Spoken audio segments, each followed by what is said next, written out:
how to do shit. As far as physical. Listen. See, you gotta be honest with it. We're dealing with spiritual shit here. Now, we can't be idealistic about it. Our people are fucking savage idiots. Now, I can say that because I work for my people. So it's not like I'm a motherfucker from IBM coming up and saying our people are savage people. Our people are fucking deranged.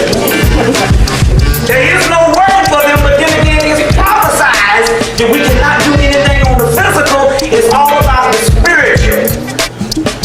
It is not going to come from the masses. Ultimately, it's just like nature. A flower is going to bloom no matter what. It doesn't have to have a doctor to tell it to worship another flower. Right. Don't need no book. Right, don't need no book. You see what I'm saying? It's going to happen because we're talking about a process of nature. So it's even in the movie X-Men. At the beginning of the first X-Men, they talk about how there's a mutation that happens and these people become superhumans, but the process might take thousands of years. But ultimately, there's a graduation point for every human on the planet. And so we have now had someone slip in and give you this false doctrine, and you're worshiping this particular person, and in so many words, you're keeping dormant the true potential of the human soul. You see what I'm saying? And here go the white boy that sees it fit to know that if there's anybody gonna make that particular step into that, it's gonna be the oldest people on the earth who are around long enough for it to happen. And so therefore, he is purposely giving us the religion on every corner to make sure that we don't reach our full potential by giving our energy to some historical, and in this case, the most black church is a white man. That's right. That's right. That's right. That Michelangelo painted. Yeah. Image. Right. That he painted. So no, there is no historical Jesus, but these religions foster this particular dormancy and this particular intrusion and what they call an incontinuance towards learning. You see what I'm saying? It fosters these things. So are you trying to say that the average black person growth spiritually has been retarded? It's retarded. It's stunning. Box And on it's the box. stunning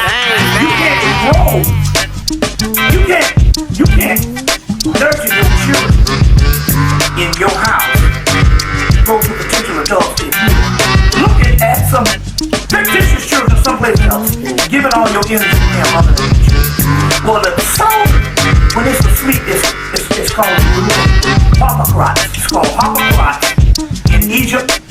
It's called Eros in Greek. It's called Cupid in Rome, and it's called the baby Jesus.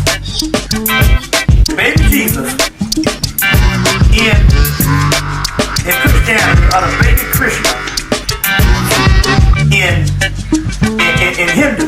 So it's the same concept here. Your soul can't be nurtured by turning outwardly when even the doctrines of Christ tells you that heaven is within. Right. You see what I'm saying? Heaven is within. So yes, it does. It keeps the retardation possible and influence intact.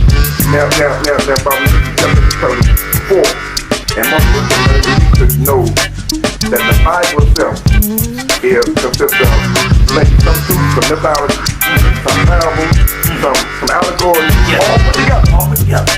And they can have a historical backdrop, so they chose Rome, which was a historical culture. And then so if you take it and put it in a historical backdrop, you can fool people like, hey, I thought that.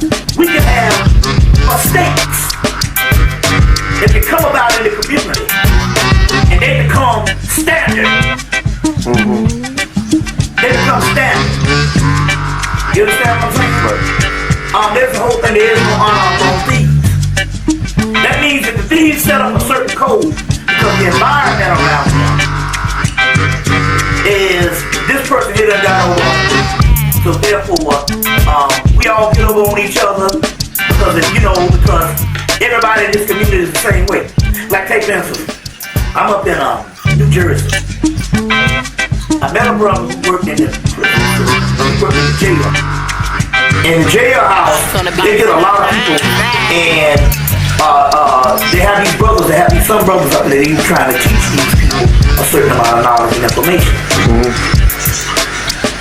then he said, it's kind of coming kind of hard to say anything to the prisoners. I said, why? He said, because it's such a criminal environment. So when they in there, it ends about survival of the fittest. So if I step to them and say, the white man is this, and you don't need to be doing this because this is the way the game is set up. He said, by them being on survival mode, he said they will use the information that I gave them to help them. They will use it as leverage and some form of blackmail or bribery to get something that they want in that survival mode, and they'll use that against me. He said, so I've had brothers that I've tried to help. Then they in the survival mode, they go, yo, I need this. You go, you know you can't do that. They're like, well, I'm going to tell the man what you said about the white folks. I'm going to tell the man what you said about this particular policy. But that means you got people that have gone beyond just trying to maneuver and to counter the atrocious system that they find themselves into, to being a part of a victim of that system, whereas in actuality, you see what I'm saying? They are trying to, they have become to a survival aspect of that system, whereas they become, the end result is, you see what I'm saying? They are basically a part of the system and help fuel that system. Because, you know what I'm saying? Because they got caught and trapped in it. And so it's no more counter. You see what I'm saying? Right. It's a maneuver to automatically hold that system. So they help foster that system. You understand what I'm saying? So you go into a downward spiral. Too close to the mirror to see what you see.